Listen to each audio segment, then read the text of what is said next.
Boa noite. Boa noite. Boa noite, Marilena. Tudo bom? Tudo bem? Jailson está aqui.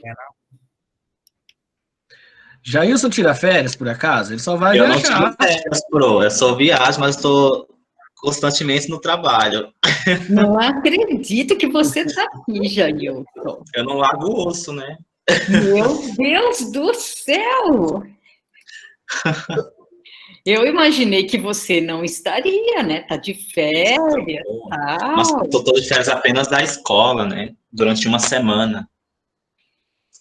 Mas da faculdade, não. Olha só que menino comprometido, né? Esse Jailson é um exemplo. Pois é. Que cidade que você tá agora, Jailson?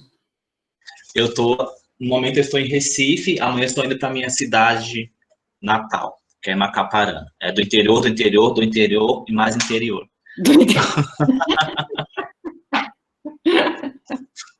É que a gente chama Mata Norte. Tá. Aqui, Pernambuco é dividido em várias matas. Tá bom. Matar um pouco de saudades daí, né? Pois é. E agora só tem meu pai, pronto, eu tenho que ir mesmo. Por isso que eu vim assim nessas férias da escola, para aproveitar um pouco. Boa noite, Mariana. Boa noite, Mariel. Boa noite, professora, tudo bom? Tudo bem? Boa noite, Antônio. O Antônio é muito rápido. Eu acho que ele já recebeu o recado que podia enviar relato de aprendizagem. Já vi na caixa de e-mail aqui relato de aprendizagem dele. Ele mais umas 2 pessoas aqui já enviaram. Boa noite, Júlia. Professora. É que, assim, como eu procurei seguir semanalmente o cronograma... Você foi fazendo, né? Eu fui fazendo, né? Eu fiz uma lista inteira e já dividi por semana a mesma lista e toda semana eu só ia completando, né? Fez bem, tá Então, certo. por isso eu já enviei. Muito bom. E aí, tá frio na cidade de vocês? Hoje caiu a temperatura aqui, choveu finalmente. Olha, sexta e sábado tinha 90% de chance de chuva aqui em Piracicaba e não caiu uma gota. Tá calor aí para você, então, Jailson? Até demais pro nosso. Imagino. Aqui estava calor até ontem. Daí hoje caiu um pouquinho a temperatura e agora está mais fresquinho. Olha só, a Luana chegou de cabelo novo. Professora, vocês me ouvem bem? Porque meu fone resolveu não funcionar. Não, funciona. Não, tá ótimo. Então, eu vou ficar sem fone mesmo, para não ficar preocupada com isso, porque eu preciso mexer a mão, então não dá. Deixa ela entrar por outro lado aqui. Não, o som tá ótimo. Sabe que eu prefiro sem fone de ouvido? Então, eu também gosto, só que eu moro no centro, então daqui a pouco vai passar ambulância, ônibus, alguma coisa, entendeu? E aí, vocês não liguem pro barulho, porque é isso. Tudo bem, a gente não liga. Olha, o Jailson escreveu fio-fio para você. Ai, obrigada. Mudei os cabelos, que é isso, a gente muda os cabelos, né? Tá muito bonito. Muda os cabelos. Deixa eu ver. Quantas horas para fazer um cabelo desse? Olha, daqui a pouco a minha amiga que fez vai entrar, Paola. Nós demoramos o final de semana, porque a gente fez metade. Meu Deus do céu! Mas em média são 8 horas para mais. Eu fiz bem grande dessa vez, ele está bem longo, então é bastante. Haja braço e cabeça. Então, a gente fez uma praia maior dessa vez, a gente estendeu o final de semana para... Então, tem que fazer um pouco, descansar um pouco e daí continuar. É, porque puxa, e ela fica o tempo todo em pé, mexendo o braço, então demora bastante, né? E dizem que dá dor de cabeça, assim, aqui na frente, né? Nas primeiras vezes dá mais, mas depois você se acostuma. Então dá um pouquinho por causa do puxa, né? Do puxa-puxa, mas depois você se acostuma. Então, por exemplo, amanhã eu já tô bem, eu não sinto mais nada. Você já acostumou. Eu lembro que tinha uma menina no curso, eu acho que ela saiu do curso. E a primeira vez que ela fez, ela não conseguiu dormir à noite, de tanto que doía, assim. Daí ela perguntava pro pessoal o que fazia para amenizar. Então tinha gente que falava assim, põe gelo, põe não sei o quê. Nada tira meu sono. Então, assim, eu vou dormir com dor, sem dor, nada.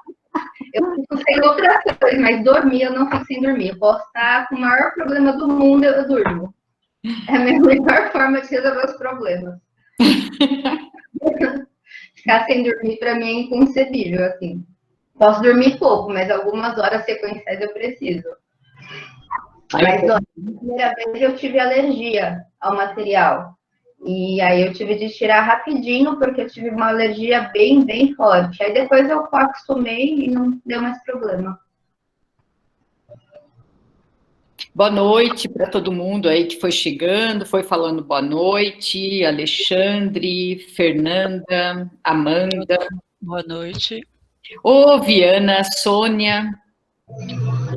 Boa noite, professora. Boa noite, Amanda. Faz tempo que eu não te vejo, Amanda. Ana Paula.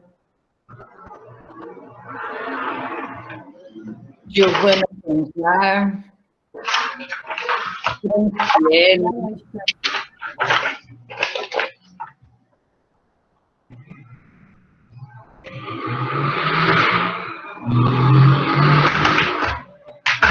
Olha, esse barulho, acho que são os carros na frente da casa da Luana. Eu avisei. Você avisou, né, Luana? Então tá tudo bem.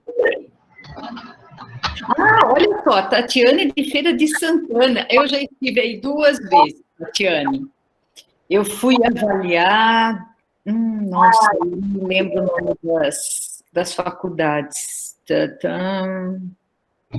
Não me mais lembrar. Você também passa por lá? Ah, não, também passo por isso. O NEB, deixa eu pensar, será que era o NEB? Tinha uma que, pode ser que seja o NEB, tinha uma outra que era uma particular que tinha educação básica também. Era uma escola bem bonita. Não estou lembrando o nome, bem colorida. Não lembro. Era uma particular. Eu acho que uma era pública e a outra era particular, mas não me lembro o nome. Nobre! Essa mesmo! Acertou, Tatiane. Muito bem.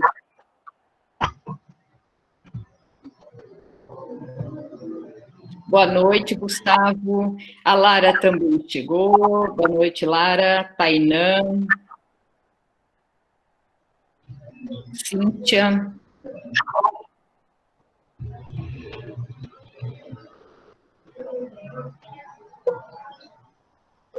Então, eu acho que foi, uma era pública e a outra foi a Nobre, só lembro, não era a FTC nem FAT, então não tenho certeza. E a outra era pública, não me lembro qual que era a pública, sinceramente. Vanilza, boa noite, todos sejam bem-vindos. Tem alguém que está aqui pela primeira vez? Ó, a Tatiane é de Feira de Santana. É de Vanilza, você é de onde? Vanilza, BH. BH, legal.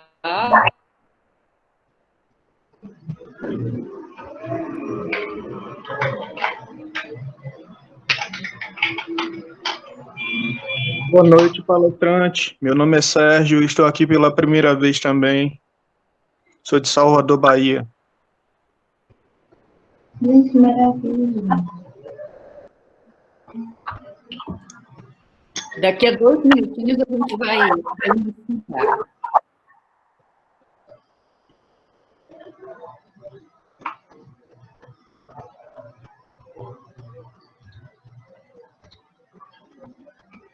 Sônia, é a primeira vez, Osasco, professora.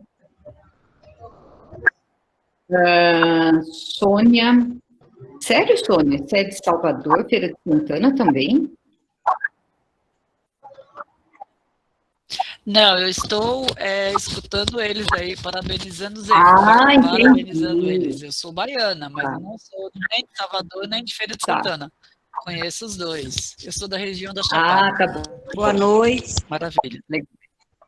Boa noite. Meu nome é Edneia Silva de Souza, Julianópolis, Pará, viu? Primeira vez que estou participando. Muito feliz por estar aqui participando com vocês desse evento. Ok, seja bem-vinda. Obrigada.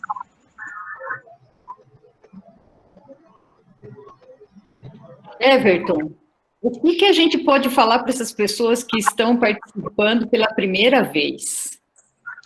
Olha, acabei de falar para a Lei aqui que a gente chegou no Pará. Eu acho que só faltava o Pará para a gente. Tá vendo? Chegamos no Pará.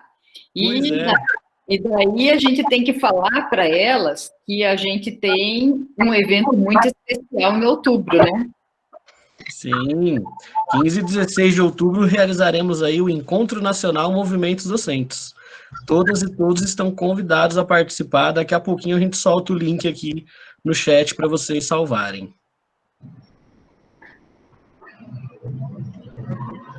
Tá bom, então já são 7h05, nós vamos dar início.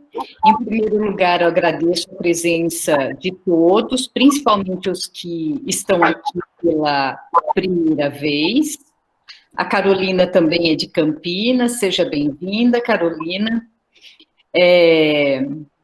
Hoje nós temos um tema muito interessante, aliás, nossos temas sempre são interessantes, e o texto base do nosso encontro também é um texto interessante, né? Então, eu creio que ele vai ter discussões também depois, né? Para todo mundo poder participar. Olha, Teófilo Otoni, eu também já fui para Teófilo Otoni. Olha, eu estou viajada aqui hoje. Conheço as cidades aí, que o pessoal está vindo aqui para as reuniões hoje. Olha que legal. Essas avaliações ajudam a gente a conhecer as cidades. Seja bem-vinda, Diane. Então, o encontro de hoje, o tema principal é desafios educacionais, questões étnico-raciais na educação. E a convidada é a Luana Lima. Então, Luana, obrigada pela sua participação, pela sua disponibilidade em discutir esse tema conosco. Fique à vontade. Eu gostaria de pedir para quem não seja Luana, ficar com o microfone fechado a partir de agora. Depois que ela encerrar, todo mundo está convidado a participar da discussão. Luana, você está com a palavra. Bom, na verdade, eu pensei numa dinâmica um pouco diferente hoje. Eu vou, sim, dar uma parte introdutória, mas eu pretendo interagir com vocês, até porque para entender a questão do texto e para explicar um pouco do porquê do texto, né? Originalmente, este não era o texto da disciplina, mas eis que o ano passado, uma aluna muito pertinente foi e falou sobre o texto que era utilizado, que tinham... Quantas páginas, professor? Eram 10 páginas, né? O outro texto tinha. E era um texto que contextualizava a questão do negro a partir da premissa dos Estados Unidos.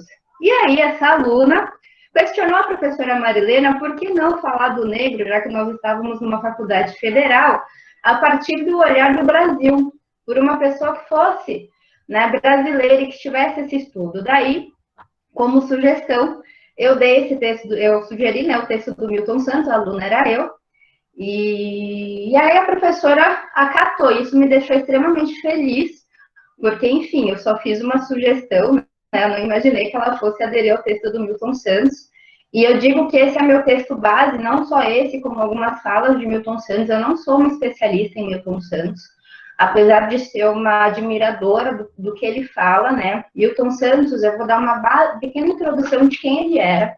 Então, ele é brasileiro, baiano, né? Ele nasceu em Brotas de Macaúba, na Bahia.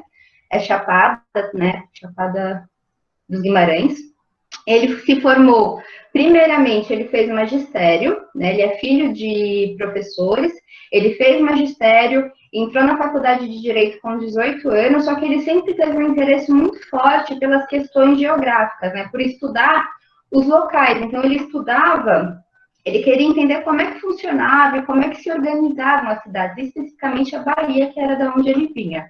Mas ele fez direito, porque na época ele entrou na faculdade em 1948, então a gente sabe que tinham as profissões que eram bem vistas, e direito era uma delas. E aí, ele se formou, mas ele sempre nutriu esse interesse pela geografia. E a partir desse interesse, dialogando com professores, ele foi convidado a fazer o doutorado dele na França, e o doutorado dele foi em geografia. Então, ele foi para a França, fez o doutorado, se graduou, né, se doutorou, e volta ao Brasil em 1958, se não me engano. E a partir disso, ele dá sequência aos estudos, né, voltados à geografia. Então, ele não exerceu como advogado, né, não exerceu direito, mas ele foi muitas coisas, Milton Santos. Ele foi jornalista, foi professor de matemática. Ele se alfabetizou em casa até os 10 anos pelos pais. Depois disso, quando ele foi para a escola, ele dava aulas de matemática de reforço, né, para algumas pessoas. Enfim. E aí, quando ele volta para a Bahia, né, para exercer e para contribuir com os estudos, ele tem uma ascensão enorme. Então, ele passa por diversas faculdades, ele dá aula sobre todas as questões, até que chega a ditadura militar e ele é exilado do Brasil. E só para a gente começar a contextualizar, né, por que é tão interessante trazer Milton Santos já era aí uma referência, ele sempre foi uma pessoa extremamente potente e competente em tudo que ele fazia, tanto que ele ascendeu muito rápido quando ele voltou, não ascendeu muito rápido do nada, ele se dedicou a isso, só que quando ele foi exilado, um dos pareceres que tinham, né, por ele ter atuado no governo, enfim, era que ele era mulherengo e vagabundo. E aí ele é exilado.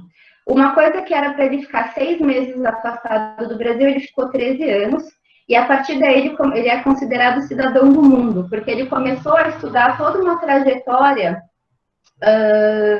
estudar toda a questão geográfica de outros lugares. E aí ele começa também a ser convidado pelos outros países para lecionar em faculdades. Teve uma resistência inicial. Quando ele sofre um início de infarto, é que eles começam a flexibilizar, e aí ele começa a dar aula em faculdades, enfim, ele começa a fazer a carreira dele no exterior. Ele retorna ao Brasil, eu não lembro, mas foi bem no finalzinho da ditadura, mas aí ele tem resistência, porque nenhuma faculdade queria contratar Milton Santos. A Federal da Bahia, por exemplo, não quis mais contratá-lo, daí ele vem para São Paulo, né? E como tudo não são flores, ele vai tentar uma vaga na USP, não consegue, porque ele prestou a prova, e só que já tinha todo um planejamento para uma outra pessoa assumir o cargo. E por mais que Milton Santos fosse qualificado, tivesse passado, tivesse boas referências, tivesse um currículo absurdo, só para vocês terem uma ideia, eu vou deixar depois o link do site dele, o currículo dele tem 87 páginas, o currículo. Eu fiquei chocada quando eu vi isso pela primeira vez, eu falei, gente, o meu tem 1,5 e olhe lá, né?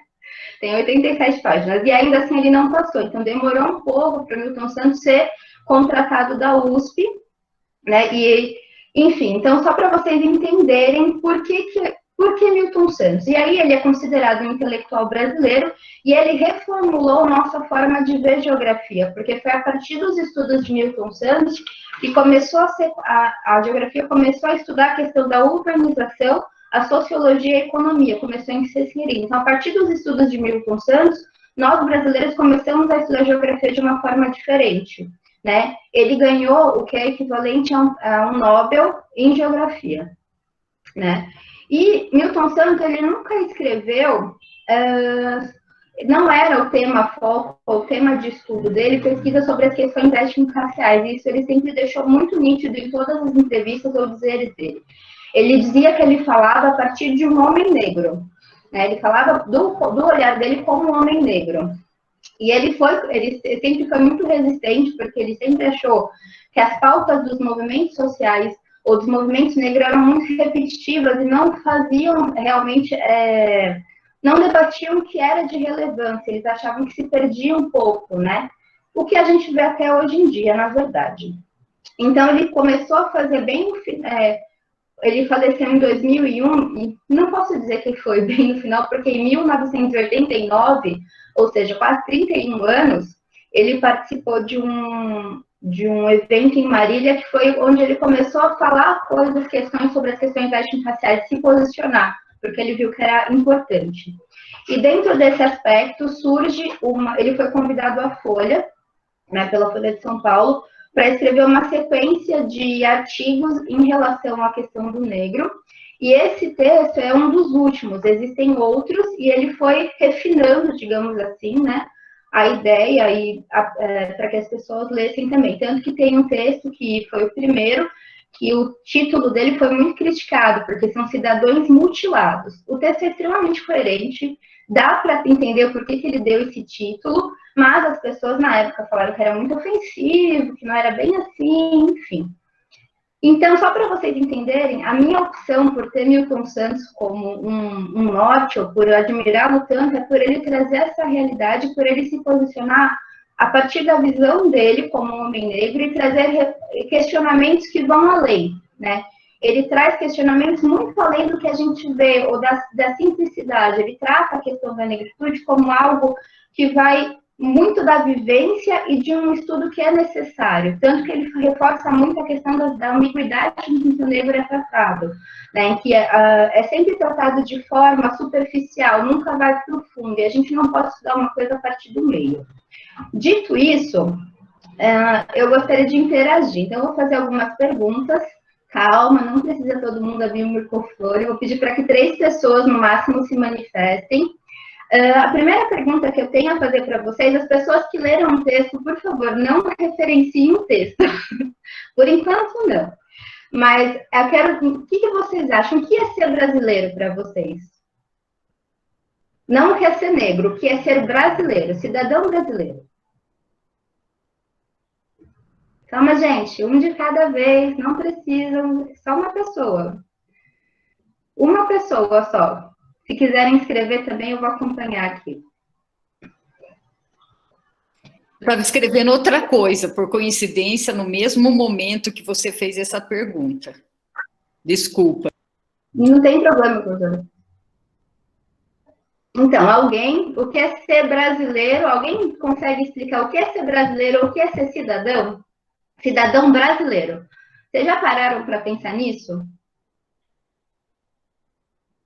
Alguém? Você quer saber o que eu penso ou o que é real? O que você pensa. O que eu penso? Então tá. Para mim, eu sou professor de Sociologia e de História, né? Então, fica para mim ser brasileiro... para começo de conversa, para mim não tem raça, não tem cor, ser brasileiro é você ser humano e participar, né, com todos os direitos, né, independe da cor da pele, da religião.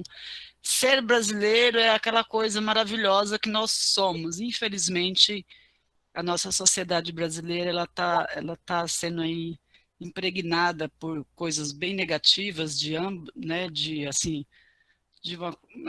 um tamanho absurdo, mas eu acho que o ser brasileiro hoje é você interagir, né, com a sociedade como um todo, e eu penso assim, para mim, brasileiro é a pessoa que tem o direito de ir e vir, né, de participar, de conviver, de ter direito à educação, a trabalho, aliás, o que deveria, né? Então, é muito amplo o ser brasileiro, mas para mim, resumindo, ser brasileiro é uma cor única e uma única forma de ser cidadão. Não existe o homem nem a mulher, o sexo masculino, feminino. Essa pirâmide, para mim, ela não existe, ou não deveria existir. Ela tem que ser, né, de ponta a ponta. Muito obrigada. Falar várias coisas, né, mas... Não, tá ótima, perfeita. Então, como a Sônia disse, ser brasileiro é ter direitos, simplificando, e seria a questão de ter direitos, e se você nasce, você tem direito, né? Independente de cor, raça, religião, gênero, você ter direitos e poder acessá-los. Ok. A segunda Constituição brasileira, gente, eu estou com várias anotações porque eu preciso de um rumo, que senão eu começo a falar e eu mesma me perco no que eu falo. Então, se eu abaixar, porque eu estou lendo as minhas anotações no meu caderninho. Então, vamos lá. Segundo, a nossa Constituição segue a jus soli, ou seja, tem a jus sanguinis, que é você ter sangue, né? Você é considerado pertencente a partir de um traço sanguíneo, e aqui se você nasce não, direito ao solo. Então, você é considerado brasileiro, nacionalidade, segundo a Constituição, artigo 12, Constituição, se você, nascidos na República Federativa do Brasil, ainda de pais estrangeiros, desde que estes não estejam a serviço do seu país, ou seja, que você aceite estar à disposição do Brasil, tem direito a ser um brasileiro. E aí é muito curioso, até a questão que a Sônia trouxe, porque quando a gente para pensar, é muito bonito quando a gente vê a Constituição, né, dos direitos e deveres dos cidadãos brasileiros. Só que aí eu estava pensando, enquanto estava pensando sobre a aula, e eu me dei de cara com o Estatuto da Igualdade Racial. Eu falei, poxa vida, se todo mundo tem que estar pautado na Constituição, por que para lembrar que o negro é um ser pertencente ao Brasil, precisa existir um estatuto à parte? Um estatuto que foi lançado em 2010, ele tem, ao todo, 32 páginas, tem umas marcações minhas, mas é para reforçar que o negro existe no Brasil, que o negro existe e ele tem direitos como negro. Esse é um ponto. Outra questão que a gente tem de lembrar também é que o Brasil, ele é patrimonialista. O que seria isso? Né? A cor da pele é um patrimônio. Então, quando você nasce com a cor mais clara, né, você tem vantagens. Aí, sempre tem quem questione, mas existem pobres de olhos azuis, sim, mas a cor dele não impede que ele acesse locais. A cor dele não vai impedir que ele ascenda, ou que ele não tenha acesso à educação, que ele não possa ir e vir em qualquer local sem ter um olhar enviesado, né? Outro ponto que a gente precisa lembrar também é que quando o negro ele deixa de ser escravizado, ele é colocado à margem e ele é considerado um cidadão de segunda classe, né? Então, quando Milton Santos, na parte introdutória, ele diz que as experiências de ser negro no Brasil são diferentes de qualquer lugar do mundo. Uma das questões que eu trouxe esse texto é realmente a gente entender como é que foi a construção social do nosso país, né? Porque os direitos aqui no Brasil, eles são muito ligados a privilégios, e esses privilégios advêm a partir da cor da pele, né? Por mais que a gente tenha a mistura, o Brasil é um país plural, o Brasil é um país que a gente tem uma diversidade absurda, mas ainda assim a cor da pele conta. Então, não dá para a gente não considerar que a diferenciação, sim, nos traços, né? E tem outra questão muito interessante, e aí eu vou para outra pessoa, para Darcy Ribeiro, quando ele escreve O Povo Brasileiro, ele cita que a democracia racial é uma falsidade, porque o que acontece? Acho que algumas pessoas já devem ter ouvido falar da questão do mito da democracia racial. É porque quando é trazida essa questão em pauta, é para distanciar, né, a compreensão do que são os estratos sociais, as diferenciações. Florestan Fernandes também. E aí, o que acontece? Como os escravizados trazidos para cá, comporam a maior parte da população brasileira. Então, a parte branca era muito pequena, isso causou um pavor pânico. E para que eles pudessem ficar, né, protegidos, eles agiam com agressividade e colocavam sempre o negro à margem. Então, eles sempre criaram essa resistência, que é o chamado de pavor pânico por Darcy Ribeiro. E outra coisa que eu acho super interessante que ele fala é que nós, brasileiros, somos um povo em ser impedidos de sê-lo. Então, o tempo todo, a gente é impedido de ser brasileiro porque a gente sempre é referenciado com alguma pauta do exterior. E a gente não volta para entender a nossa história. Quanto mais a gente distancia da nossa história, a gente não consegue explicar o que é ser brasileiro. A gente não consegue parar para pensar o que compõe uma pessoa para ser brasileiro, o que a gente tem de direito como brasileiro, e por que certas questões acontecem, ou a gente não consegue discutir por que cota é importante no Brasil. E aí a gente acaba indo sempre para pautas de senso comum, porque a gente não consegue compreender que a questão de cotas, por exemplo, é uma dívida histórica que a gente tem, porque a gente impediu que os negros acessassem a educação desde sempre. Se teve uma melhoria faz muito pouco tempo, porque se a gente for parar para pensar, quando o Milton Santos começou a referenciar em 1997, eles diziam que era impossível ver negros na USP, e até hoje ainda é difícil. Até hoje a gente tem dificuldade de ascender, até hoje eu já escutei várias vezes, espanto porque falo, mas você fez isso, fez aquilo, quantas faculdades? É sempre um espanto quando a gente vê o negro ascender. E aí a gente entra numa questão que eu acho muito que é interessante, que é a contradição performática, né? A gente fala, a gente pensa em pautas antirracistas, mas a gente faz totalmente, as ações são totalmente inversas. A gente esquece, às vezes, que a nossa palavra, a condução da nossa educação, ou como a gente vai traçar algumas trajetórias, são um ato político. Então, quando a gente fala sobre algumas pautas, é muito importante que a gente pense, que a gente vá além, e não fique só no superficial ou no senso comum, né? Então, voltando ao texto, ele fala que ser negro no Brasil é frequentemente um olhar vesgo e ambíguo, que é exatamente isso que eu trouxe. Porque todo mundo vai falar que não, imagina, eu não sou racista, eu até tenho amigos negros, mas quando é para discutir pautas ou quando é para você inserir, geralmente se esquece, né?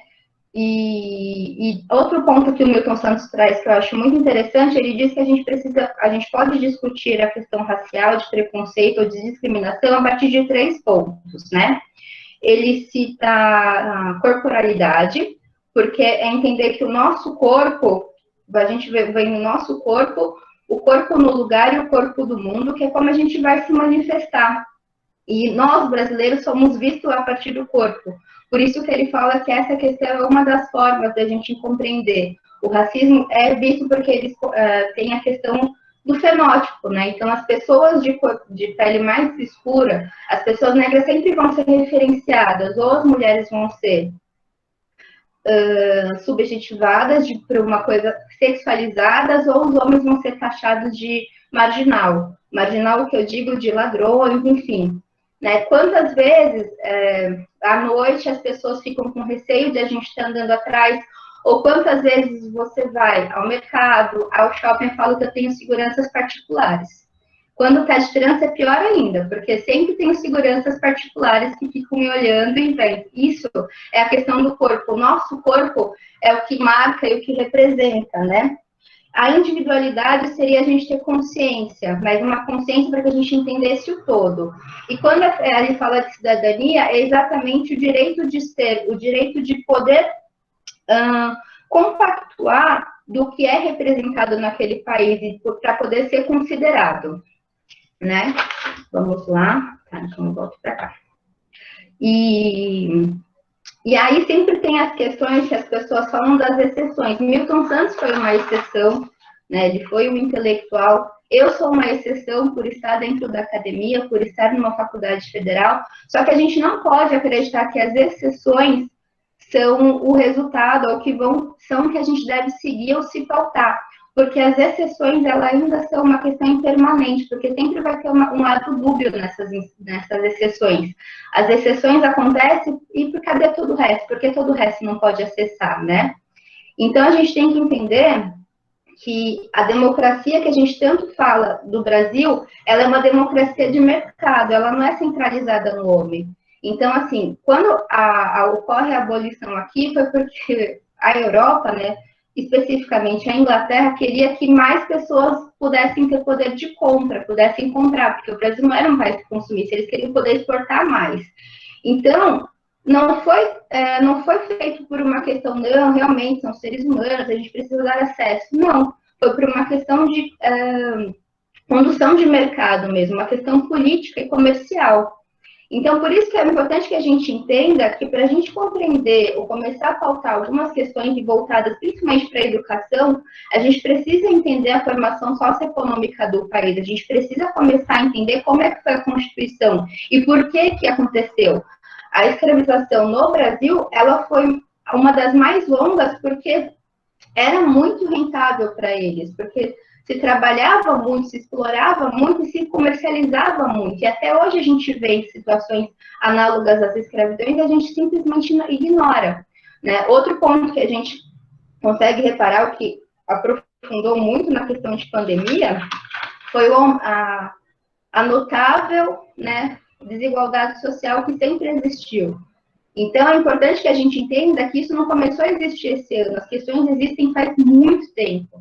A gente está falando de séculos e séculos de história, da construção do Brasil. O Brasil, ele foi já constituído de uma forma violenta e continua sendo. Então, é a partir desse olhar que a gente precisa entender, e começar a entender e valorizar também as questões do Brasil.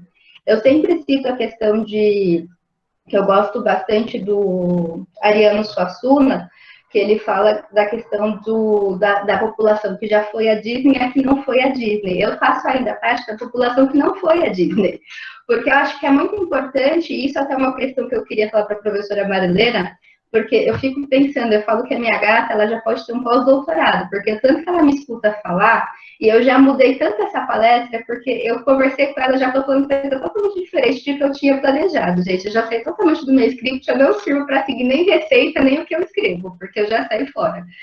Enfim, e aí, quando eu fui dar minha ideia para ela, eu falei que eu queria falar de América Latina. Ela falou, ficou com o olho enorme, falou, como essa menina vai falar de América Latina, né? E aí ela falou, vamos falar sobre o ponto do Brasil, e me fez voltar para a realidade. Eu fiquei um pouco incomodada, porque eu achava que eu tinha um título lindo de trabalho, eu adorava o meu título, eu fiquei apegada com o título, só que pensando, eu vi o quanto foi necessário esse bloqueio da professora, porque ela me fez voltar para o Brasil. E eu sempre tive um apreço por esse trabalho das questões do que é Brasil, né? E a gente precisa entender que eu estou falando de um Brasil real, e não do Brasil oficial. Eu não estou falando do Brasil que é o filtro do Instagram, eu estou falando do Brasil realidade, né? Das vivências sociais, do que a gente sai na rua e vê. Eu não estou falando do Brasil burlesco, né? Da coisa que é bonita, ou que a gente vende para o pessoal lá fora. Então, é importante que a gente comece a ter essa noção, ao mesmo passo que, óbvio, gente, eu não estou dizendo aqui, eu leio pessoas que não são brasileiras, né, eu tenho uma admiração por pessoas que não são daqui, mas a gente precisa valorizar o que é nosso, e a gente só vai começar a valorizar e a entender o que é nosso a partir do momento que a gente entende a nossa história. Entende que a nossa história, sim, ela é marcada por racismo, ela é marcada por preconceito racial, e isso leva às desigualdades. Então, não é simplesmente acreditar que não existem essas questões. Democracia racial, ela não existe, porque a gente vê desigualdade o tempo todo, né? E aí, antes de eu mudar de tema, que eu vou falar também sobre eu planejei falar sobre o filme, porque eu já tive outra visão sobre o filme. Alguém tem alguma dúvida sobre o texto? Se eu falei muito rápido, me perdoe, porque eu falo muito. Então, da outra vez, a gente ficou 1h30. Eu estou tentando ser sucinta, eu juro. Alguma pergunta sobre o texto, eu posso mudar de pauta. Vou mudar de Milton Santos, mas eu vou voltar para ele em algum momento. Bom, foi bom, colega. Eu gostei bastante da apresentação que você fez. Eu gosto do Milton Santos, ele me influencia também, né? E eu convivi com um colega dele, Abdia Nascimento, eu pude conviver por causa de ligação com a arte cênica. Ele comandou uma companhia de teatro. No Fest Guarulhos, que se chama Programa Abdias Nascimento. Eu até tentei fazer parte dele, a professora Marilena não sabe disso. Mas é de arte cênica? Não, é para preparatório para o mestrado. Ah, eu tô por fora, colega. Eu sou sou calouro, eu não entendo muito da Unifesp ainda. Então, depois que falar.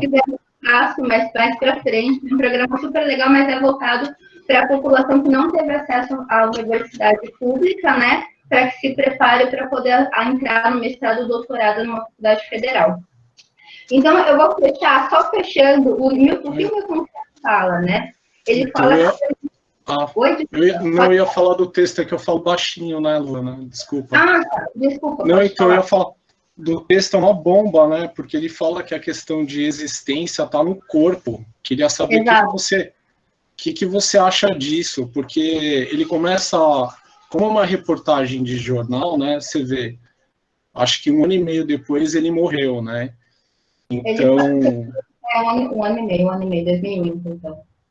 Você vê, e ele é uma pessoa que concentra, não sei se alguém entrou para falar, alguém está com... Não, acho que só sou eu mesmo. Então, desculpa, Lana. Estou voltando, você vê que ele tem você falou da história dele, né, saiu do Brasil, tudo, e você vê como o nosso país trata os nossos intelectuais, e principalmente que discutem a questão interna do país e a questão de independência. Se a gente fosse concentrar numa questão que fosse falar da nossa identidade aqui, talvez seja que ela esteja toda submetida a forças maiores que determinam o nosso comportamento aqui no país, que passam por tudo, como você falou da sociedade de mercado, que é construída também. Uhum. Mas o mais chocante que eu vi nessa reportagem dele é que ele, sendo uma figura brutal construída aqui dentro do país, uma figura potente, né? Se a gente for falar do ponto de vista psicológico, de autoestima, ele era uma hiperpotência para ser utilizada aqui no Brasil, né? Sim, ele foi pouco considerado, pouco referenciado. Eu tenho a oportunidade de trabalhar com uma pessoa que pôde entrevistar Milton Santos e conviver com ele em alguns momentos, e eu fico abismada, porque eu tive acesso a Milton Santos muito recentemente, assim, se eu falar que eu nunca li uma obra, né, isso eu sei que é uma falha minha, eu já comecei a ler uma das obras que são referenciais dele, mas eu ouço muito e eu leio os artigos dele, mas é isso, não se tem referência, né, uma amiga minha viu uma palestra dele na USP, enquanto ele ainda era vivo, e falou que era isso, ele não era, e na verdade, o Milton Santos, ele nunca teve o interesse de ser uma estrela, ele dizia que senão ele não seria intelectual, ele sempre quis ser intelectual, ele conduziu a trajetória acadêmica dele para isso, tanto que ele não gostava de se referenciar como para questões políticas, porque ele falava que se o intelectual se envolve com questões políticas, ele deixa de ser um intelectual, né, então ele era muito, eu acho, e por isso que eu falo que ele é minha referência, porque é muito o que eu penso mesmo, né. E você já fechou questão nisso, sobre ele falar do intelectual, porque realmente ele se apresenta e se coloca como um intelectual, né. Você vê que estou lendo dele, Os Cidadãos Mutilados, ele referencia isso novamente. Se vocês quiserem depois, eu posso disponibilizar, porque é um PDF que tem no site dele, e ele referencia isso de novo, porque ele é um intelectual. E ele sem sombra de dúvida, ele é do ponto de vista de formar pensamento, ele é um intelectual, sem sombra de dúvida. Uhum. Ele deve ter servido até como princípio para Celso Furtado, por exemplo, que discute questão econômica aqui no país. Nossa geografia, a educação, a forma que se ensina a geografia no Brasil é a partir de Milton Santos. É o que a gente sabe. Mas no texto da Folha, uma coisa que me chama a atenção, voltando nisso que você falou dele ser um intelectual, ele coloca uma parte que me chamou muito a atenção, que é a parte que me parece que ele perde potência, né? Porque, não sei se naquele ponto da vida dele, por isso que eu falei que 1 ano após ele morre, acho que nesse período final de vida dele, ele passava por um período de uns 8 anos de um câncer de próstata mal curado, né? Então, isso também, e ele naquele ponto de vida dele, acho que acima dos 70 anos, viu que o país que ele pensou, os espaços internos, tudo, naquele ponto que ele estava dando entrevista, cerca do ano 2000, havia avançado muito pouco, né? Você colocou agora no início da sua apresentação que em 2010 estava sendo feito em estatuto. Normalmente, estatutos são feitos para fazer valer um direito que o cidadão já tinha, mas não é colocado em prática, né? Então, você percebe uma diferença aqui do ano 2000 ao ano 2010, ele que já está falecido, infelizmente, mas está sendo aqui reavivado e renascido no nosso debate, por isso que eu quero te parabenizar de colocar ele aqui no nosso debate, falar que foi de extrema importância.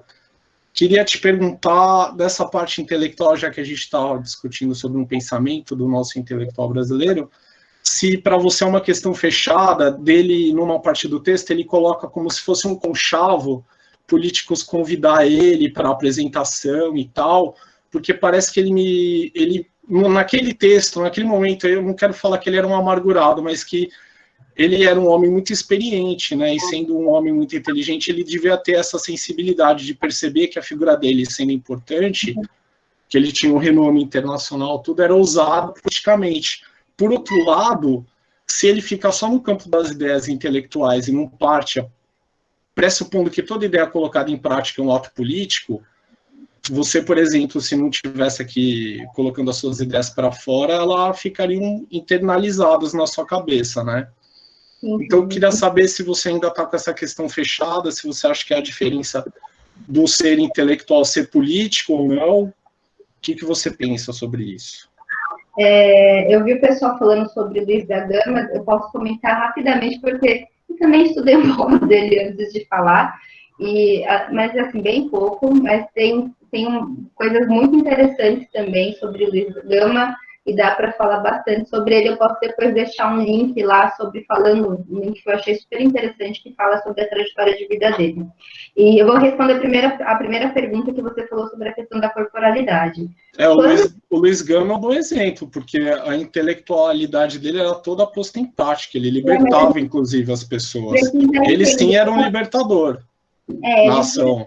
Ele era um abolicionista, né? Luiz Gama, ele foi um escravizado que se torna cidadão brasileiro, né? E o Milton Santos era um abolicionista, na tua opinião? Eu considero que sim, porque a partir do momento que ele tem o interesse de estudar o Brasil e que ele retorna ao seu país e que ele sempre volta, ele não ficou fora, ele não se negou a voltar ao Brasil. Ele sempre teve um forte interesse de estudar o que era o Brasil e de enfatizar o que era importante para o nosso desenvolvimento. Então, sim, ele era um abolicionista, até porque ele tem na trajetória familiar dele pessoas que foram escravizadas, e ele não foi uma pessoa que cresceu, digamos, ignorante do que ele era. Ele sabia muito bem que ele era um homem negro, baiano, e que ele queria fazer compreensões a partir do Brasil. Em relação à corporalidade que ele fala, eu acho que é muito significativo, porque quando se é, né, quando você ser negro no Brasil é muito você ter referenciais da tua negritude, da tua personalidade no teu corpo. Por exemplo, eu não preciso abrir a minha boca para falar, assim, para afirmar minha negritude ou para mostrar minha negritude. A gente é taxado a partir do nosso corpo, e a pessoa já vai criar as ideias dela, o referencial dele pelo meu estereótipo, independente se eu falar ou não. Tanto que, em diversas vezes, eu sou confundida com qualquer outra coisa. E quando eu falo que eu estou numa universidade, as pessoas ficam chocadas. Porque é isso, nós somos julgadas a partir do nosso corpo, a partir da nossa aparência, né? Então, ou vai ser julgada por uma estereotipação de ser a mulata gostosa, ou vai ser julgada para ser a pessoa que trabalha numa condição que não é demérito nenhum, porque eu acho que você tem que ter uma outra compreensão do que é trabalhar em loja, ou trabalhar auxiliando alguém na residência dela. Então, são essas questões. A gente, sim, a primeira referencial, né, a gente é visto pelo meio a partir do nosso corpo. Então, é importante que a gente entenda isso. Em relação ao Milton Santos se posicionar como intelectual, eu acho que hoje a gente tem referenciais de alguns intelectuais que se envolvem no meio político, mas eu acho que é muito importante que a gente saiba diferenciar, porque tudo é ato político. A minha fala que é política, ela é guiada a partir de um ideal político, a forma que eu expresso a minha linha de pensamento sobre a questão do negro é política, porque o Holiday está falando, ele se posiciona contra as cotas. Eu não tenho o mesmo partido do Holiday. Então, eu tenho um posicionamento político, ele tem outro. Só que eu não sou uma pessoa política, eu não quero construir a minha formação a partir de politicagem. Eu acho que é diferente a gente entender política, o que é político, você ser uma pessoa e construir seu pensamento crítico, e você estar inserido em questões políticas, de você estar num palanque com cargos políticos, cargos comissionados, isso é diferente. O que o Milton Santos e muitos intelectuais não gostam de fazer é se associar. Por exemplo, eu posso falar isso com uma certa propriedade, assim, chega o momento de campanha eleitoral, a demanda para que intelectuais estejam ao lado de pessoas que são políticos aumenta de forma absurda, porque é relevante que eles tenham esse aporte intelectual brasileiro para que as pessoas possam usar, ele usa do carisma, né, para conquistar pessoas. Então, eu acho assim, Milton Santos, ele tinha uma fala muito contundente, que é uma coisa que eu acho viável, que queriam o corpo dele em 13 de maio, em 20 de novembro, mas a gente vê a questão racial o ano inteiro. Então, ele se posicionava e não gostava de participar nessas ocasiões. É a mesma coisa que eu trago, que eu trouxe já na outra vez, é a questão de lembrar do negro só quando se envolve violência. A gente não pode ser lembrado só em questões de violência, a gente não nasceu a partir da violência. Nós não somos pessoas que nascemos para ser escravizadas, nós nascemos para ser seres humanos. E a gente tem que lembrar que o berço da vida está em África. A partir de lá, houve a ramificação e já tem estudo científico que evidencia isso. Houve as migrações e que aí as pessoas foram, né, criando as outras etnias e tudo mais, mas o berço da humanidade foi em África. Então, a gente precisa começar a ter essa compreensão. Então, é um olhar, o que Milton Santos diz é muito de usar o corpo dele para ser a exceção. Isso que ele não queria. Ele não era a exceção, ele queria entender que por que a exceção existe. Tanto que tem uma parte que questiona ele de cota, mas a pergunta não é, vocês não deveriam fazer esse tipo de pergunta, se cota é importante ou não. É entender como no Brasil a gente pode fazer para que os negros acessem a educação. E não se cota é importante ou não. Porque tem uma justificativa, né? Como eu até disse, que a cota é uma questão, um débito histórico. E o que a gente está fazendo para que os negros possam acessar? Por que tem que existir cotas? Então, a gente fica nessa a questão, né, desse estado holiday. Ele, para mim, nitidamente é uma pessoa que não tem conhecimento nenhum da história do povo dele. E não foi estudar a fundo por que existem cotas. E por que talvez ele poderia ser usado ou possa ter usado esse esconde isso, entendeu? Por isso que eu falo que é muito importante que a gente entenda a história do nosso país antes de emitir opiniões de senso comum sobre as questões. Então, acho que a questão do Milton Santos ter uma crítica, de se reforçar como intelectual, é para que não usem a imagem dele de forma leviana, né? Para que não associem a imagem dele de qualquer forma ou usem para banalizações. Milton Santos, ele tem uma questão que eu trago, que, né, por exemplo, todo mundo acha que é super simples estar aqui falando sobre isso, mas eu tenho uma responsabilidade que eu estou há 2 meses em pânico para preparar uma aula. Porque isso não é uma coisa, eu não estou falando sobre uma receita de bolo, eu estou falando sobre a história dos meus antepassados, de antepassados das minhas amigas, de antepassados de todas as pessoas, né? Estou falando sobre a história dos brasileiros. Então, eu tenho uma responsabilidade em estar aqui falando. A minha fala é potente. A partir da minha fala, muita gente pode sair repercutindo. E o que eu quero que as pessoas repercutam? Como que eu quero tocar as pessoas? Então, eu acredito, né, que a visão do Milton Santos era essa, a responsabilidade que ele tinha com o que ele falava. E a forma que ele fez para contribuir foi escrevendo os livros, foi dando entrevistas, ele era uma pessoa de fácil acesso. Tanto que você caminhava pela USP e você encontrava com ele pela USP. Ele não era uma pessoa que era estrela. Ele era. Você sabe que da biografia dele tem uma coisa curiosa. Você vê como o nosso país não aproveita as potencialidades que ele tem, inclusive nessa área intelectual, né? Antes dele ser exilado, no período antes de 64, ele foi secretário do Jânio Quadros, inclusive, né? É por isso que ele é exilado, por causa dessa ligação. Mas você vê que como essa questão corpórea, apesar de ser verdade, ela está submetida a uma força maior, né? Ele, quando fala de globalização, normalmente tem alguns intelectuais que falam disso para evitar falar, não sei se por estratégia para o assunto penetrar na academia ou ser repercutido, mas para evitar falar algo mais profundo, né? Algo mais ligado à realidade. Então, eles usam o termo globalização. Isso. Quando o Milton Santos fala de globalização é por causa da padronização, porque está todo mundo igual. Agora, com essa questão, até a gente pode perceber que fisicamente as pessoas se vestem iguais, pensam iguais, você não segue mais as diferenciações do seu povo ou da sua cultura. Tá todo mundo igual. As mesmas coisas que a gente usa aqui, as pessoas em outro país também usam, assistem, acessam.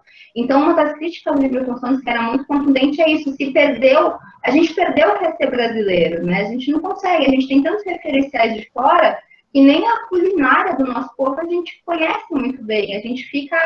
É muito difícil, é muito desconhecido, a gente não sabe o que é típico nosso. Né? O Milton Então, Santos, nesse caso, o exilado, né, o pessoal que ficou exilado nesse período, ficou proibido de ser brasileiro, né? O que é muito maior.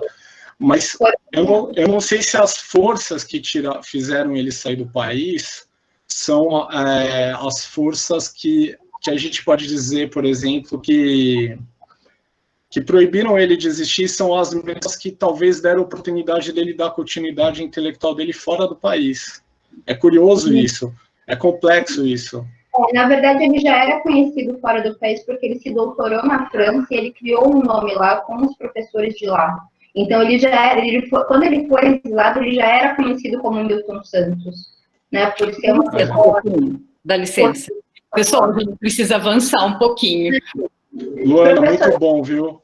Imagina, eu vou falar agora, é só um ponto sobre a questão dos Escritores da Liberdade, que foi um livro, ou um filme, que também estava com base nessa aula, e depois disso eu vou tentar passar uma poeta brasileira, que faleceu ano passado, mas é para dar um embasamento, por que Escritores da Liberdade também é um tema super relevante e dá para associar na questão do negro na educação, né? A primeira vez que eu assisti, eu tive uma percepção e agora eu tive outra totalmente diferente. E a gente tem de entender que quando a professora ela, propõe para que os alunos, a partir do relato da... esqueci o nome dela agora, gente, da Anne Frank, né, que eles escrevam os diários também, ele ficou exilado na França, depois ele andou pelo mundo todo.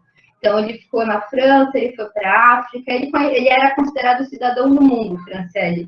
Ele foi para diversos países e estudou a história de diversos países, assim. Ele tem uma gama de estudo muito aprofundado, de mundo mesmo. E voltando à questão dos Escritores da Liberdade, a gente entende ali a linguagem como ação, né? E é muito importante que a gente veja também para a questão de negritude, que a linguagem, ela se torna, além de ser uma questão política, ela se torna uma questão de autoidentificação. Porque muitas vezes os alunos, eles não se sentem confortáveis na academia para escrever ou para se referenciar. Uma das formas até de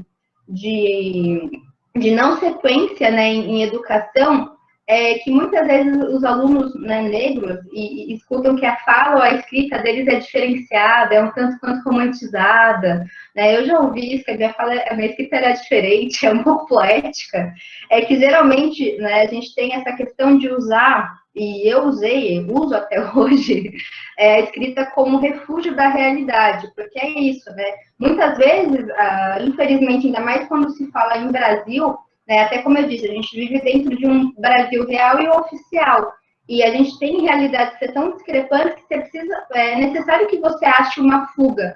E muitas vezes o ponto de fuga da negritude é a escrita, né? Então a gente vê a escrita o quê? Através do rap, através da poesia, através da literatura, através da pinchação. Essas são formas de poesia. E eu falo que é curioso porque eu assisti Escritores da Liberdade antes de dar aula na Fundação Casa. Então, eu não tinha entendido a magnitude do filme, e quando eu reassisti, eu vi os meus alunos lá. E aí eu lembrei do Sérgio Vaz, que é um poeta, que ele fala que ele levou, né, ele fez um trabalho da Fundação Casa, que ele vai falar de poesia para os meninos, ele começa a cantar uma música dos Racionais. E aí ele fala, vocês gostam disso? Claro, a gente gosta então, isso é poesia. E aí os meninos ficam impressionados, porque a gente aprende, às vezes, que poesia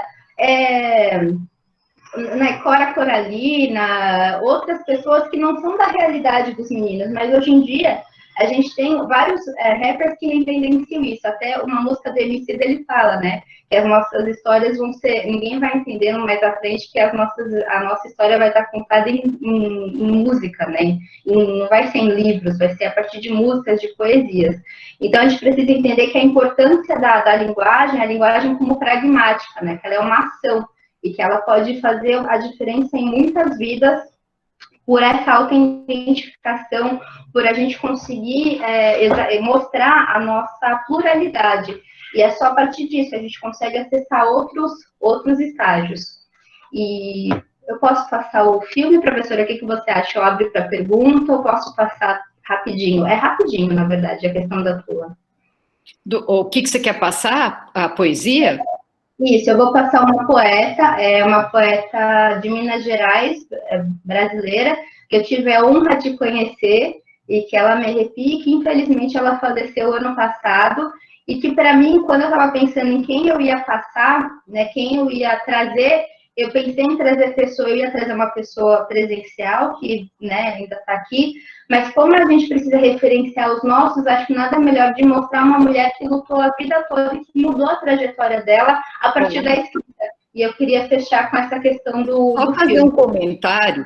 Quem ainda não assistiu o filme Escritores da Liberdade, vale a pena assistir. Ele está disponível na internet, acho que tem no YouTube, tem no Netflix. Agora. Vale a pena assistir. Eu vou compartilhar, gente. Eu não sei fazer isso. Eu vou tentar agora. Então,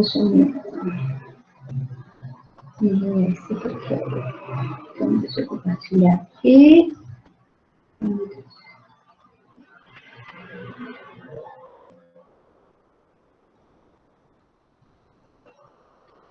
Compartilhei. Entrou? Sim. Tá sem áudio, né? Deixa eu só ligar meu áudio agora. Deixa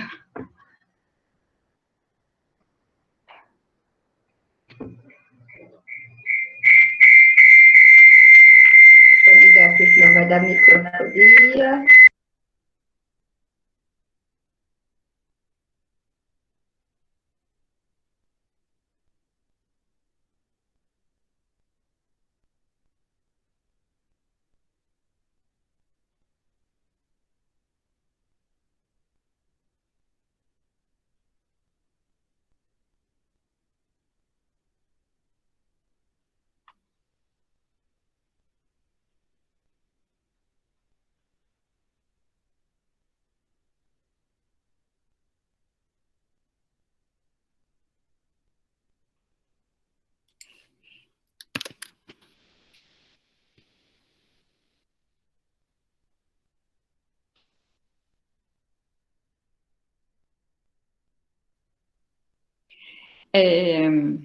Luana, quer que o Everton tente? Ok. Manda o link aí que eu tento aqui. Manda o link para o Everton. Ah, não foi? Não. Oh, meu Deus. Espera aí, vou mandar.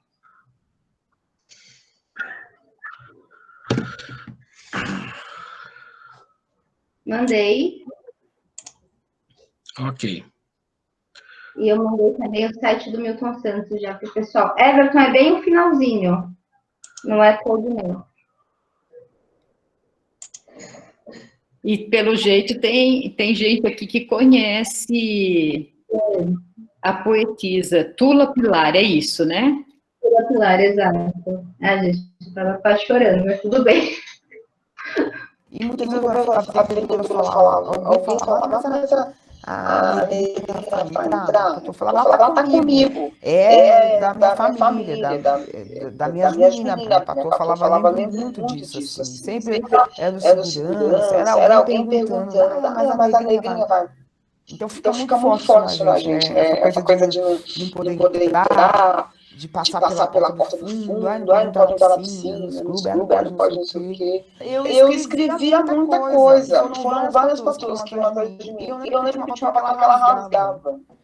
Ela rasgava tudo assim, eu retrato isso também na poesia da Carolina Maria de Jesus, que eu escrevi para nós. Então hoje estou no salto alto. vestido decotado, meio curto, com babado. Estou na sala de estar, no meu sofá demudado, porque sou Carolina. Feminina e poesia.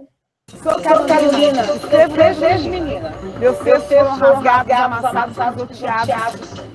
Foram tantos bilhões pelas bandas na divina.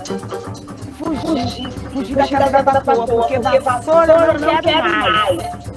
Agora, a caneta, meu Deus do céu, borda as palavras no papel, e é tudo que eu quero dizer.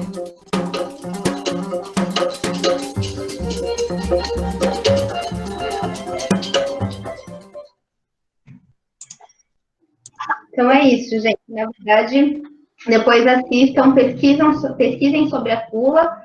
Ela tem coisas que são maravilhosas. Ela fazia uma apresentação sobre a... Nossa, esqueci agora. Carolina Maria de Jesus. E eu não consegui achar, mas ela começava cantando que eu sou uma Carolina. E era a coisa mais linda, arrepiava. E eu tive a sorte de conhecê-la, assim como muitas que estão aqui. E assim, é isso, é entender que a gente escreve, a nossa palavra ecoa, né? E a gente tem que ter muita responsabilidade com o que a gente faz, com a gente reproduz. E eu espero que eu tenha tido um pouco de responsabilidade hoje, passando essas informações a vocês. E é isso, minha contribuição de hoje. Obrigada, Luana. O Museu da Pessoa é muito legal, né? Muito interessante. E o pessoal também lembrou do Museu Afro, quem está em São Paulo, que é no Ibirapuera. Então, quem está em São Paulo vale a pena visitar. Pessoal, o espaço está aberto. Quem quiser pode abrir o microfone ou pode se inscrever, ou pode colocar alguma pergunta no chat. Fiquem à vontade para fazer algum comentário ou para fazer alguma pergunta para a Luana. Eu vou abrir aqui para conseguir ler os comentários. Posso fazer um Foi, comentário? Sônia? Posso falar um pouquinho? Rapidinho. Pode, claro, Sônia. Primeiro, parabenizar a Luana, você foi maravilhosa. Esse assunto de paixão, né? Eu sou suspeita para falar. Eu só queria assim, fazer um comentário, né, que eu tive a honra de assistir uma palestra do Milton Santos no Tuca, e foi assim, uma coisa que na época eu nem sabia o que eu ia fazer de professor acadêmico, aí eu fui convidada assim, e eu fui, e eu me recordo que durante o tempo que ele falava, ninguém abria a boca. Ele falava, e assim, o que ele foi para falar 40 minutos, acho que ele ficou umas 3 horas falando. Ninguém saía, ninguém ia no banheiro, ninguém suspirava. Ele era muito bom falando, ele conseguia, né, falar assim, com toda a clareza, ele falava uma linguagem, apesar da formação maravilhosa dele, ele tinha uma linguagem extremamente acessível. Eu nem estava na faculdade na época, e eu entendi, e eu fiquei apaixonada pelo homem, assim, falei, nossa, meu Deus, que homem é esse? Mas ele é muito bom. Olha, foi uma pena, uma perca muito grande pra gente, mas ele foi assim, acho que foi a pessoa que abriu, assim, a minha mente, que falou, ó, vai por esse lado aí que tá precisando um pouquinho. Que privilégio, Sônia. Olha, eu queria estar no seu lugar, eu posso dizer isso, viu? Foi uma honra, mas você está representando perfeitamente. Parabéns. Muito obrigada. É um elogio imenso. Muito obrigada.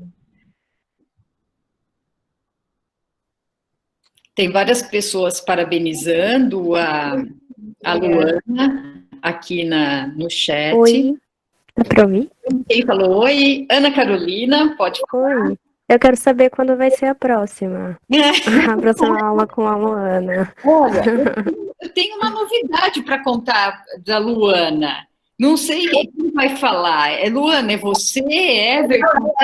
Quem conta as novidades são o Everton. O Everton que pega a gente para fazer... As novidades são do Everton? Everton?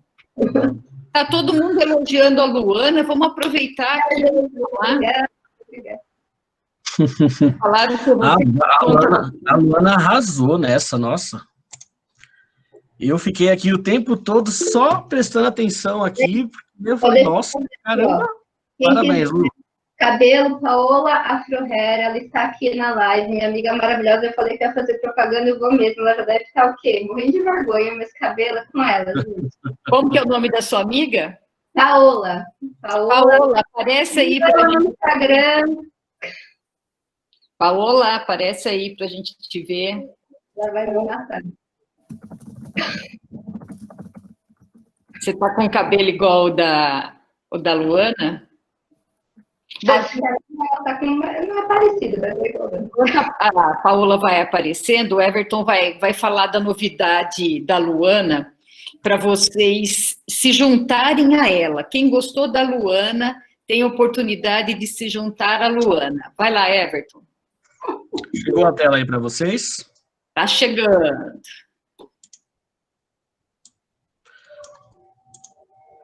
Chegou.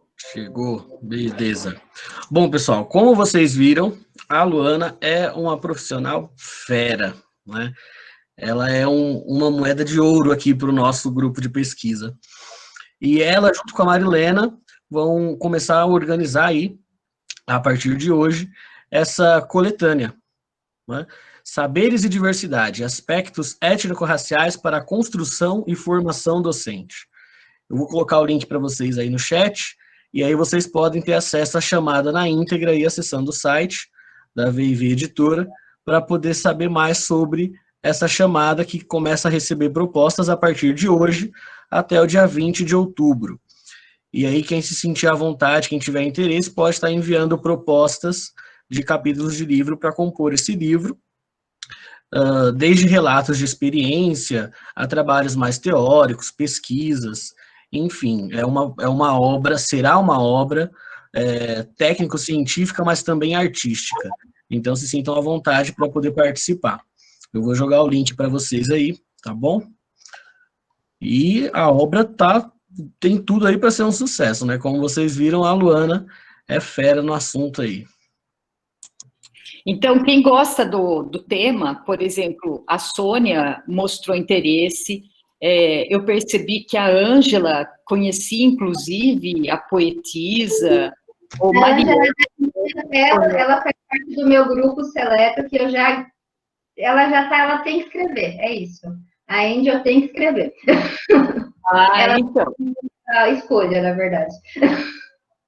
Então, quem gosta do tema já começa a pensar aí no capítulo. Primeiro vai mandar a intenção e uma síntese do que seria esse capítulo. O capítulo não escreve já, vai ter um prazo para escrever. Vai ser muito bonito, porque esse livro, a intenção é que ele tenha também um pouco de cultura e tenha poesia, como hoje a Luana mostrou aqui. A intenção é que seja um livro bem bonito. Então, todos que estão aqui por conta do tema estão convidados a participar também desse livro. A professora Luciana tem um vídeo sobre Luiz Gama sensacional. Então, é hora da gente usar tudo que a gente tem e todo mundo está convidado a participar. O Mariel falou, formem esse núcleo de pensamento. A gente pode formar, né, Luana? Quem sabe? A gente pode ir formando. A partir do livro, a gente vê o pessoal que agora se disponibilizar para mandar capítulo, com certeza é um pessoal que tem interesse, e a gente pode formar um grupo para ir estudando e discutindo esse tema. Em fevereiro, eu estive numa avaliação numa faculdade em Brasília, e eu conversei com um professor de lá, que é advogado, e está fazendo uma tese de doutorado sobre o negro. Era na América do Sul, né, Luana? Como que era? Eu não me lembro. Eu lembro que a senhora comentou, era na América do Sul. E ele falou que estava tendo muita dificuldade para encontrar referência bibliográfica. E eu até pedi para ele que a hora que ele terminasse, para ele enviar para mim, estou em contato com ele, porque realmente nós temos poucas referências e poucos estudos, como a Luana disse, né? A ascensão do negro é muito difícil, é rara, então a gente tem se dedicado um pouco a isso. Então, quem tiver interesse, a gente realmente quer reunir esse pessoal para a gente ir estudando. Então, todo mundo é bem-vindo nesse grupo. Até por isso a gente pensou nessa coletânea, nesse livro, para começar a reunir o pessoal. O Márcio falou que tem uma dúvida. Pode abrir o microfone, Márcio. Estão me ouvindo? Sim. Boa noite a todos, mais específico a Luana, gostei muito das suas colocações. Mas eu tenho uma dúvida, Luana. Aliás, como que eu posso me colocar? Eu gostaria de saber se você pesquisa a África sobre algum... através de algum pensador em específico. Eu, por exemplo, lá em 2013, quando eu conheci a UCPA, que é a União dos Coletivos Pan-Africanistas, eu passei a estudar a África através de Garvey. Eu gostaria de saber se você estuda a África sobre algum pensador em específico. Eu não sou uma detentora, eu não sou uma africanista, né, mas eu sim estudo questões de África. Eu estudo o conhecimento que eu tenho é um pouco de Alberto da Costa e Silva, que é um diplomata brasileiro, e ele era africanista. Além dele, também conheço o Garvey, né, e conheço outras nortes do panafricanismo, mas minha referência mesmo é o Alberto da Costa e Silva, e outras pessoas que eu vou conhecendo ao longo do caminho. Então, eu sigo um grupo que se chama ABPN, que eles é um núcleo voltado, né, para essas questões, então eles sempre trazem algum professor que tem um referencial sobre África, então eu acabo acompanhando os professores de diversas universidades, principalmente focado mais para o Nordeste, Norte, que tem bastante, e aí eu sigo esses, mas meu principal é o Alberto Costa e Silva, assim, que eu acho ele primoroso para falar de África. Ok, agora é o Rodolfo e depois a Ana Carolina. Oi, boa noite. Boa noite. Desculpa ter chegado tarde, eu estava na aula de seminário Zoom, né? Mas eu fiz questão de participar aqui depois para comentar uma experiência que eu tive uma vez, no primeiro ano que eu comecei a dar aula, e numa escola particular. Eu lembro que eu estava entrando numa sala de aula do primeiro ano, que eu ia dar aula, e o professor de ética tinha acabado de sair, e os alunos eles estavam bem agitados, né? Porque o tema ali estava interessante. E aí eu perguntei para eles, eu falei, o que vocês estavam discutindo aqui hoje? E os alunos comentaram comigo, o professor estava falando o que a gente acha sobre a manipulação genética para os pais poderem escolher as características dos filhos, né? Aí eu falei, bacana, é um tema interessante, o que vocês acham sobre isso? Aí teve aluno que falou que achava que é legal, que seria bom, teve aluno que falou que não achava legal, foram vários comentários, né? Só que teve um que me chamou muita atenção, e na época eu não soube de forma nenhuma como responder. E de certa forma, até hoje eu não saberia como responder.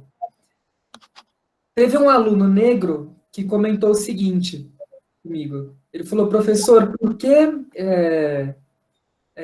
como é que ele começou a frase?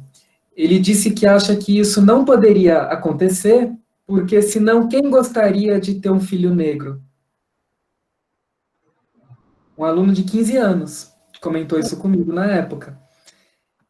E a minha resposta para ele foi, eu acho que você está enganado, tem um monte de gente que gostaria de ter filho negro. Né? Mas assim, eu não soube dar muita continuidade. Eu percebi que é uma coisa que incomodou muito ele, depois eu levei isso para a coordenação, mas eu fiquei sem saber conduzir essa situação com ele em sala de aula.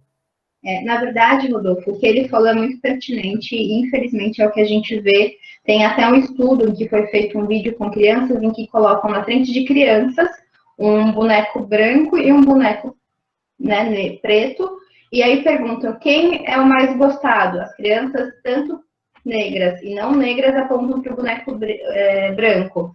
Quem é o mal? Apontam para o boneco preto. Então, o que ele fala acontece sim. O Brasil sofreu uma questão eugenista em que eles tinham um plano quando, né, foi permitido que os imigrantes viessem para cá, que eles tinham um plano da eugenia para que não houvessem mais pessoas retintas no Brasil. Eles queriam realmente clarear.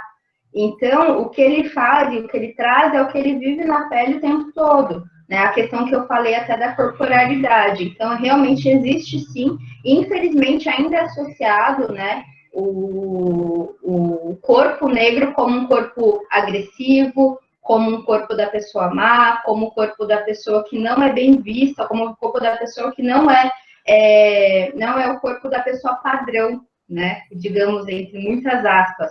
O corpo negro ainda é um corpo que tem que estar num status, como diz até o Milton Santos, que tem um lugar de pertencimento. Então, o corpo negro vai ser o corpo que é aceito que seja empregada doméstica, é aceito que seja o serviçal, né? E não que seja o corpo que esteja em universidades, que seja médico, que seja um advogado. Então, quando vierem essas situações, acho que é importante até trazer a pauta, né, para a sala, para uma discussão, e tentar mostrar que pode ser um diferencial, mas tem esse lado realmente, e provavelmente ele já tem ouvido isso, né?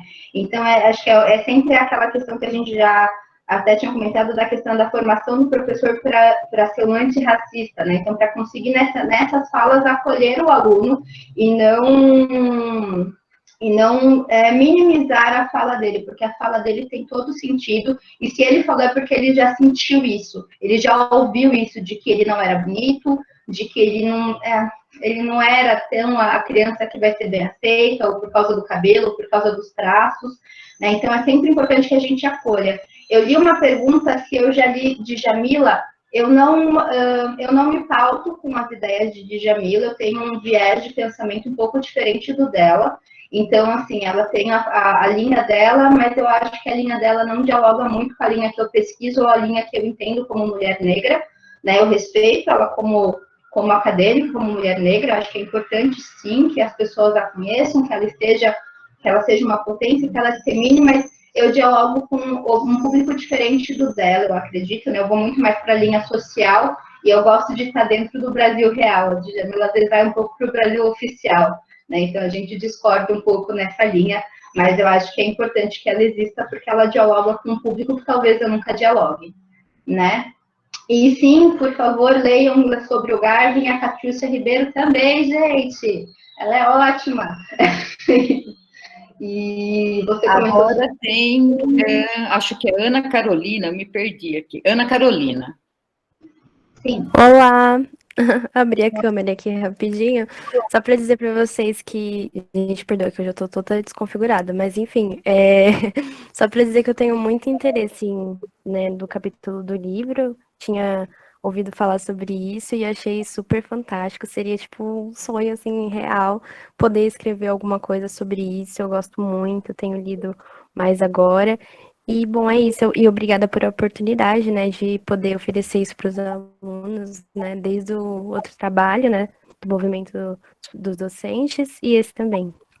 Que ótimo, Ana, espero o seu capítulo maravilhosa, só venha. E sobre o Holiday, a fundação do Sérgio Camargo. Então, né, eles são estudantes, e eu vou falar sobre pessoas porque tem uma fala que eu acho também que é interessante, que a gente tem que celebrar os nossos, né, a gente tem que se acender. Então, qualquer fala que não sirva para levantar os nossos e que não leve isso em consideração, eu acho que não são falas que merecem ser impulsionadas. Da mesma forma que eu me recuso a compartilhar vídeos de violências contra corpos negros, eu me recuso também a falar de pessoas que não valorizam os corpos negros. E essa é a minha fala em relação a essas duas pessoas. Luana, Rafael Souza também pediu a palavra. Sim. Rafael? Ué, será que eu me confundi? Eu também quero, quando estiver disponível. Ah, mas é esse Rafael Souza aqui que estava falando agora, não é? Da bandeirinha? É eu mesmo. Rafael Souza é meu filho, e eu estou usando. Até eu confundi, pensei que era outro Rafael. Essa okay. Tudo bem, desculpa. Imagina. Boa noite a todos. Eu me chamo Vânia, sou professora de educação infantil, e quando vi o tema, eu estava pesquisando, né, para mim estar estudando, que acho que essa pandemia serviu muito para realmente estar estudando, buscar conhecimento, acho que foi muito, está sendo, tem um lado ruim, lógico, mas tem um lado também que está sendo bem aproveitado. E ali eu vi uma grande oportunidade. Eu estou trabalhando há um ano e 10 meses na área da educação infantil, e esse tema sempre me chamou muita atenção. E aí eu assisto vários filmes que me chamam mais atenção, e é muito dolorida a história do negro, né? Que principalmente um filme que marcou muito foi 12 anos de escravidão. É um filme muito pesado, foi um filme que a própria faculdade me indicou. Enfim. E diante desse assunto, desse tema tão desafiador na educação, eu, como professora, eu tenho 3 perguntas para vocês. Como lidar na educação infantil sobre esse tema? Como trabalhar com os bebês e crianças? O que eu posso oferecer para eles também? Então, porque também não é fácil de falar sobre esse assunto, essa é a realidade, né? Mas só que, como educadora, eu tenho muito essa preocupação, porque eu já presenciei uma cena que me deixou muito triste. Uma criança chegou para outra e falou: seu cabelo é feio. E ela simplesmente chorou, era bebê, creche. E eu abaixei, conversei. O cabelo dela não é feio, o cabelo dela é lindo. Cada um um é diferente do outro. Ó, vê meu cabelo? Nossa, eu ia amar se eu tivesse cabelo igual dela, mas eu gosto do meu também, e eu acho o seu lindo. Ele era uma criança e não teve culpa do comentário dele. Talvez um comentário que ele presenciou, escutou e reproduziu ali, né? E foi um comentário triste, porque deixou a criança triste. Só que, assim, eu como professora, eu tenho muito essa preocupação, como lidar com essa, será se eu agir de uma forma certa? Mas, no momento, foi que eu senti de responder para aquele bebê, foi isso, né? Que todos ali eram diferentes, porém, todos eram muito bonitos. E eu tenho essas 3 questões para vocês, se vocês puderem me esclarecer. Eu só esqueci seu nome. Apareceu Rafael, foquei no Rafael. Vânia. Desculpa, Vânia. como? Vânia.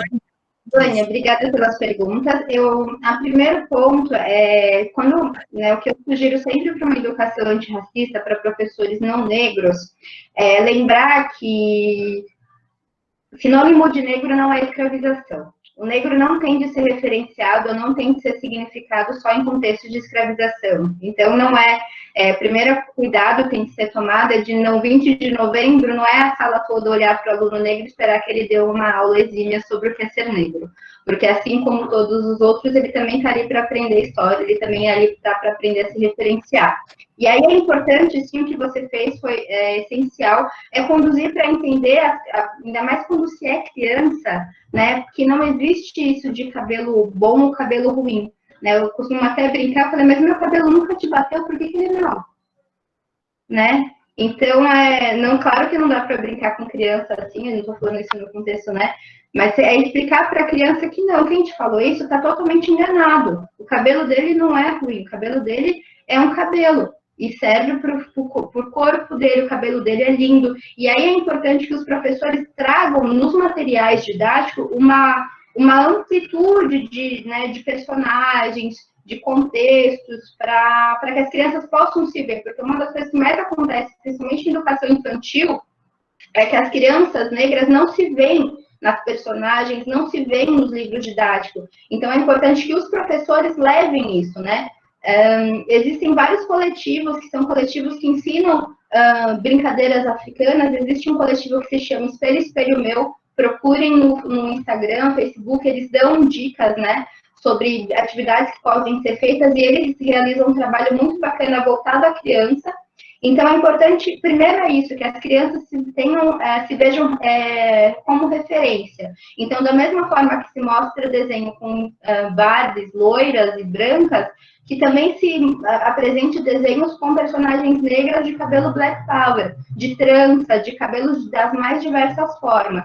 E diante de uma situação racista, a gente precisa entender que aquela criança aprendeu em algum contexto a referenciar o amigo como diferente ou como ruim. E aí precisa contextualizar, e eu posso estar sendo um pouco mais radical, mas como psicopedagoga eu sempre acho que vale uma conversa com os pais, né, porque essas questões vêm de casa realmente, o professor não consegue perpassar o que é ensinado em casa. Então é importante referenciar isso aos pais e dizer a eles, né, que eles precisam lutar para criar uma criança diferente, não ao seu molde.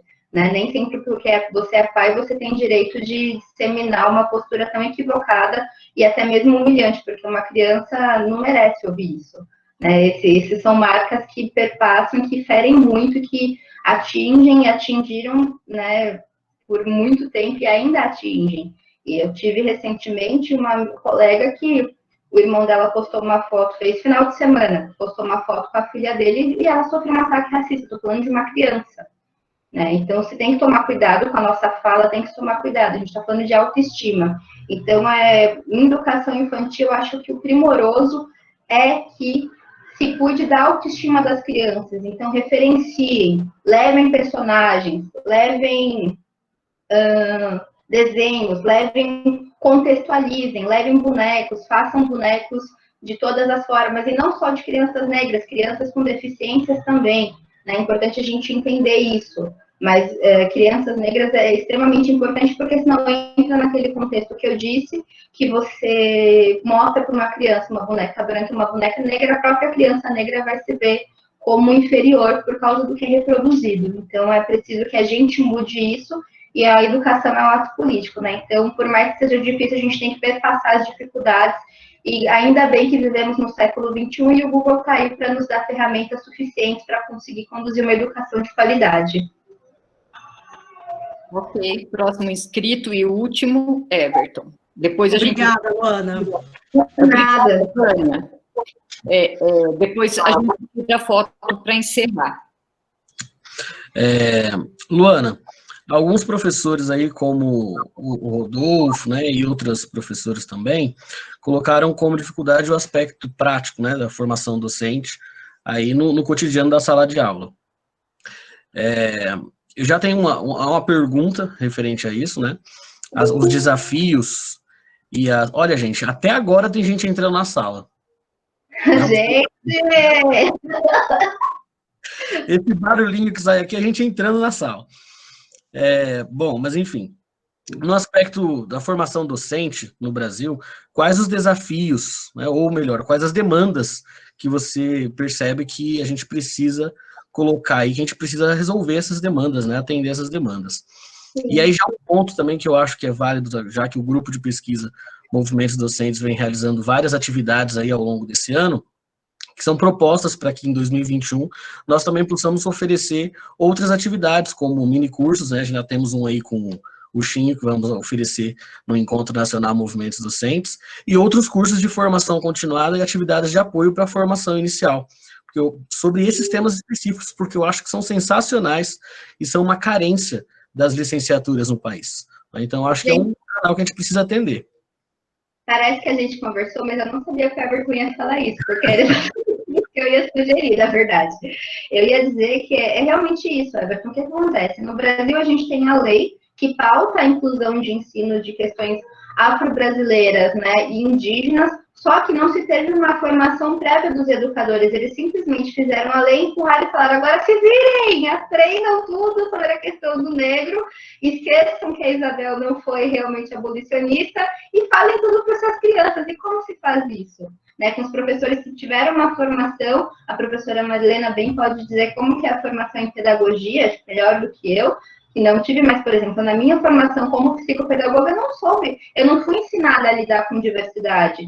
Muito pelo contrário, os meus alunos, os meus pacientes negros, eu aprendi a lidar porque eu era uma criança negra também, então eu lidava com eles com que eu achava que eu gostaria que lidassem comigo. Né? Então, acho que o fundamental é que os professores não negros busquem referências, busquem conhecer, busquem braços, porque é isso, hoje em dia existe, a gente tem esse aporte, mas precisa, assim, é uma área extremamente carente de formação, é uma área carente de referencial, porque as pessoas não sabem onde buscar. E é isso, aí ficam pautados em que está na mídia, só que nem sempre o que está na mídia é acessível. Até eu volto a dizer isso. Um exemplo disso é a questão de livros, de leitura, de acesso. É muito difícil para as pessoas acessarem. Então, o que eu sugeriria realmente é isso, são formações, buscar estar, porque é um tema que precisa ser discutido, porque as crianças negras sempre existiram e não vão deixar de existir agora. E elas vão se formar, vão à universidade, e, gente, a gente precisa aprender a lidar com isso, porque, né, a gente, aquilo, não é direcionar o negro só para ter em locais inferiores, né, não é isso. O negro não tem que ser sinônimo dessas questões, tem que ser sinônimo de avanço. Então, a gente precisa pensar, assim como o Chinho pensa, nessa questão de formação mesmo, para que as pessoas saibam aonde buscar e saibam como conduzir, porque deixar, não permitir que novamente os negros sejam colocados como cidadãos de segunda classe, né? Isso tem de parar e é urgente que a gente, como educador, a gente comece a ter essa clareza, né? Essa compreensão. E façam os cursos quando a gente colocar o tema desse eleito.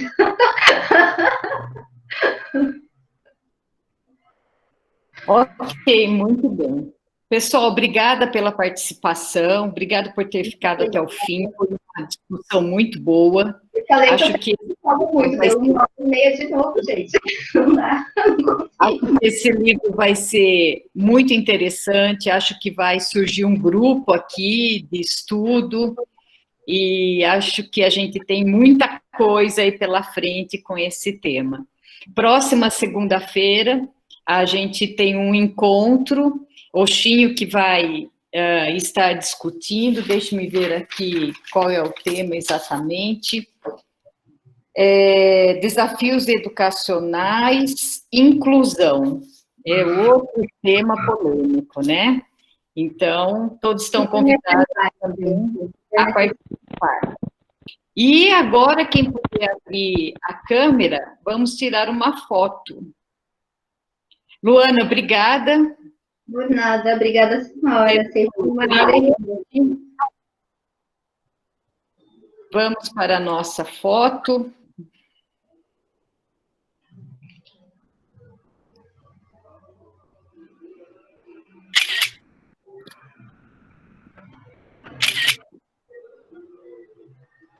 Tudo bem?